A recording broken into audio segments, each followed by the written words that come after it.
মুছলমান সমাজলৈ ভাল খবৰ মুছলমান জাতিলৈ আহি গ'ল আশাৰ বতৰা মুছলমান জাতিৰ স্বীকৃতি ঘোষণা কৰিলে মুখ্যমন্ত্ৰী হিমন্ত বিশ্ব শৰ্মাই প্ৰথমবাৰলৈ প্ৰদান কৰা হ'ব মুছলমান জাতিৰ অধিকাৰ পঞ্চায়ত নিৰ্বাচনৰ পাছত বৃহৎ ঘোষণা মুখ্যমন্ত্ৰী হিমন্ত বিশ্ব শৰ্মা এতিয়াৰ পৰা মুছলমানসকলে আনুষ্ঠানিকভাৱে লিখিব পাৰিব জাতিৰ পৰিচয়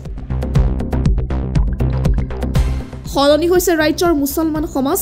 বিজেপিক ভোট দিবলৈ সাহস কৰিছে ৰাজ্যৰ মুছলমান সমাজে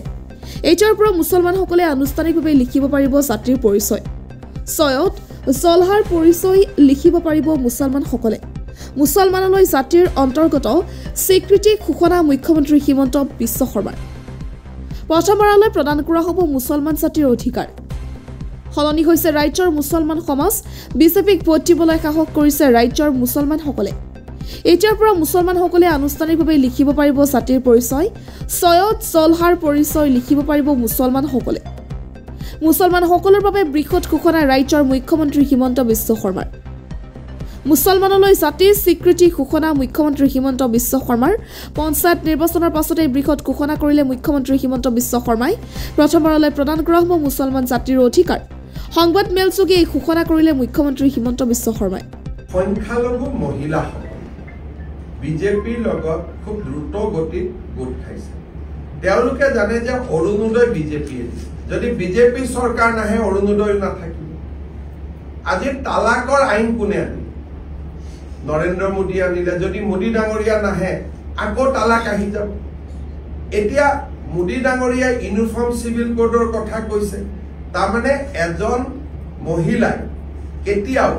পুৰুষৰ অত্যাচাৰ পাব নালাগে আজি চাইল্ড মেৰেজৰ এগেইনষ্টত আমি কাম কৰিছো গতিকে লাহে লাহে সংখ্যালঘু অঞ্চলৰ মহিলা আৰু ছোৱালীসকল ভালটো আমাক বহুত পায় ভোট দিবৰ কাৰণে সাহস লাগে লাহে লাহে সাহসটো কৰি গৈ আছে আৰু সংখ্যালঘু সমাজৰ যিখিনি নেশ্যনেলিষ্ট থাকে যোনে ভাৰতৰ ভাল পায় নিজৰ দেশ বুলি ভাবে প্ৰধানমন্ত্ৰী ডাঙৰীয়াই যি ধৰণে দেশখন চলাইছে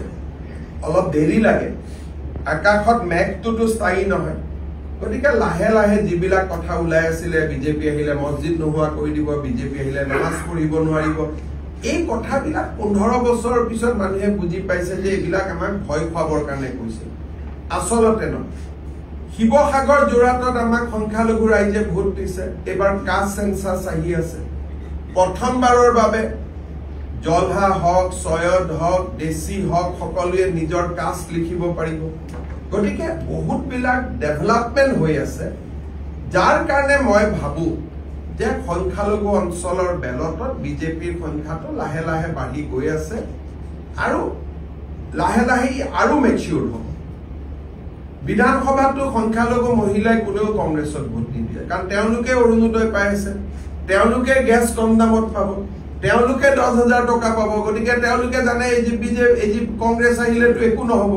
গতিকে বিধানসভাটো সাইলেন্ট ভোট আৰু বেছি পৰিব পঞ্চায়ততো তথাপিতো অলপ পছন্দ থাকে বিধানসভাত সাইলেন্ট ভোট সংখ্যালঘু এৰিয়াত আৰু বহুত পৰিব